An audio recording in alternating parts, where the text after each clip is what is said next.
Basta tanışmayla karanlık doların ya koşu. Ananı Muhammed.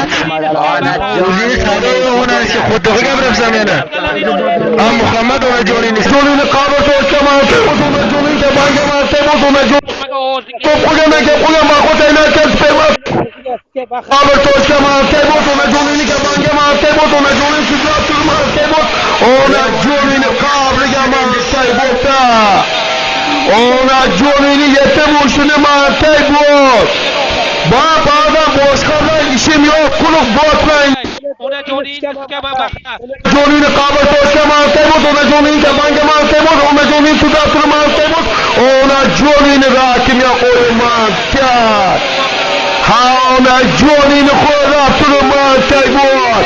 Ona jonini tugattirman, taymoz. Ona jonini rakimga qo'yaman, taymoz.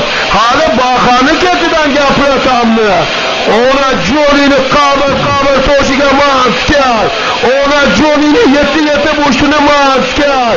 Ha, g'azir qo'lini maskar no'g'ri bo'ladi. Ona jonini kafaniga yig'lama onayni. So'zi bormi talab qilib onayniga. Tomozuni og'ziga skay onayni. Bo'saga bo'lib qilay. Zo'nigan og'ziga. Yaman o'tire onasidan gizki.